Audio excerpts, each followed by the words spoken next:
Thanks for coming to our Q&A, everybody. We're going to start our questions soon. You also have the option of grabbing the mic and asking a question of your own for any of our panelists. So please, if you have a burning desire, a burning question, let's get those answers today. Michael's here and he's ready for his giraffe dance that we all been promised. Woohoo! Are we folks migrating over now? Yes, they are. Yeah. We are about 186 attendees. So thanks for coming over, everybody. We have someone already ready to grab the mic. If you guys are ready for questions, I can start. Yeah. How do you feel? Yeah.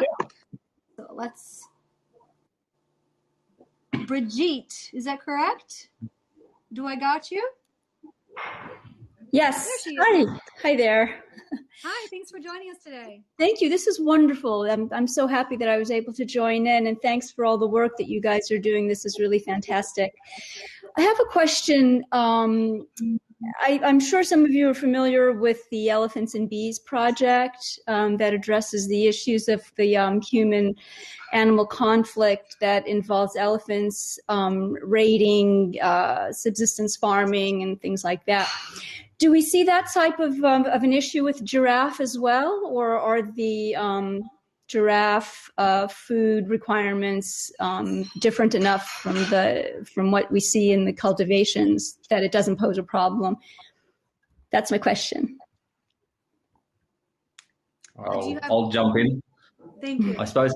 Thanks very much, Brigitte. Yeah, so one of the biggest areas that we have, human giraffe conflict is in Niger.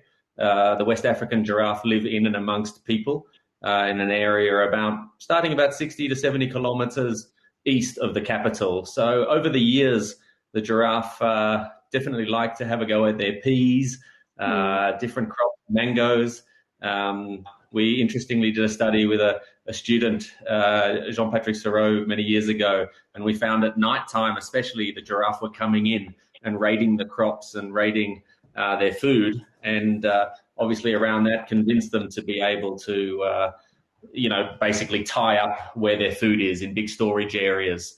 So they spend more time trampling. That's probably the bigger problem than going in and raiding crops. So unlike Lucy's program with elephant and bees, luckily for people and giraffe, it's not as big a problem. Great, thank you. Thank you, Brigitte. We're going to welcome now Mike Peterson, who also has a question. Mike, do we have you? Did that work out? Don't see it. We'll try again. And the next question when it pops up.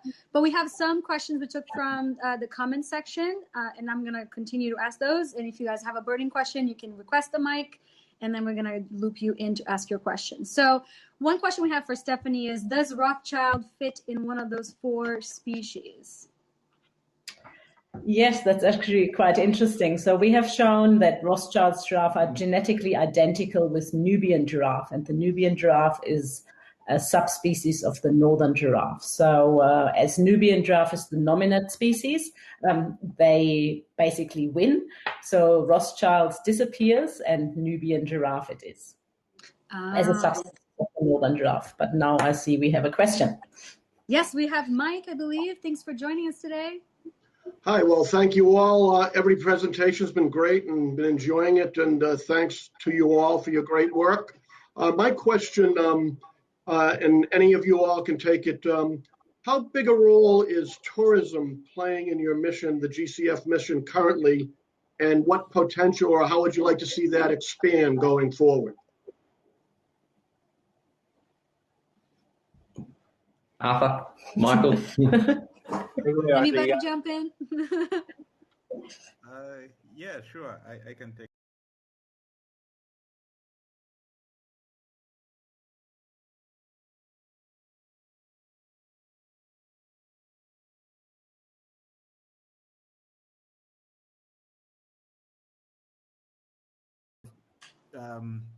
It allows us to make easier partnerships with governments because they can then put something on the table when we come with support. So one of the biggest challenges that most governments have is that they are managing so many different species. And so if we're coming in talking about giraffes, well, they'll always tell us, well, We are worried about rhinos, we're worried about lions, we're worried about zebras, we're worried about all these other species. So they need a sort of income that can offset the little that we have for giraffe. And so tourism does play a big role in that. And in some areas there are many forms of tourism, and so the little money that can come in and help governments and other community projects, that always makes our work easier, in that we can then allocate some money to different projects and not just focus on one project. I don't know if that sort of makes sense, but that's the indirect link that we've seen from tourism that helps us. I suppose we can throw in there, Mike, just for instance, Arthur's a good example. He has a good partnership with the Giraffe Manor in Nairobi in Kenya. Oh my God, I'm obsessed with that place. Sorry. I follow it on Instagram. It's on my dream list. So the way you look, legit? Maybe people will try to feed you, because you look like a giraffe. Is that okay? Is that acceptable? That was going to be my joke. You beat me to it, Julian. Because I but I don't want to exploit animals. No, they do a great job. Okay. Go, Arthur. Yeah, that's a good point that Julian raised. So we do have a strong partnership with the Giraffe Manor and the Giraffe Center in Nairobi. So they are two different institutions, but essentially they rely on giraffe to market their products to the wider public. So I do give talks at the Giraffe Manor to raise awareness on giraffes, and that has helped us for fundraising. Over the past 2 years, they've given us, donations for the work that we do. But the whole marketing program is built around giraffes, and you can feed giraffe, and you can, spend time with giraffe. That's always awesome. You made me so happy today. That's going to be on my list. Thank you, Mike, for your question. We're going to loop into the next one. We have a lot of questions coming in. Let's remind ourselves to keep it as short as possible so we can answer as many questions as possible. But you answered my question, so you made me so happy. Thank you, Mike.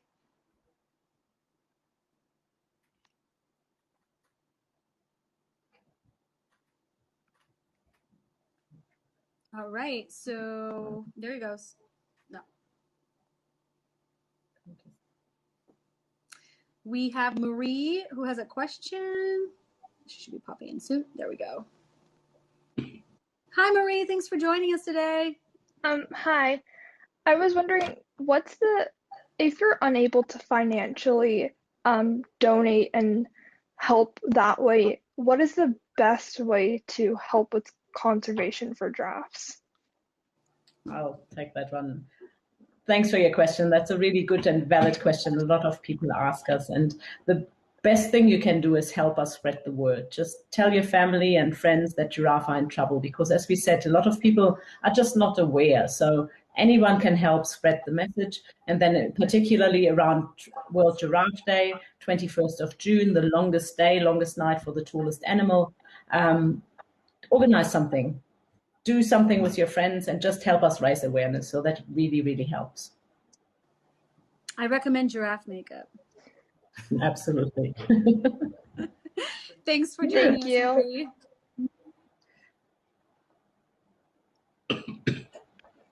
All right. While we wait for our next question live. Oh, we have one. Hi. Thanks for joining us. Hi. Thank you so much for these presentations and letting us ordinary people participate. My question is for Arthur Muneza. I was really interested in what you were saying about persuading people who live around the area of giraffes to find alternate food sources or dissuade them from eating giraffe. Could you go into a little more detail, please? Yeah, sure. Thanks for the question. Well, the reason why we try to get people to look into alternative ways of getting protein is that in Kenya, all forms of hunting wildlife is illegal.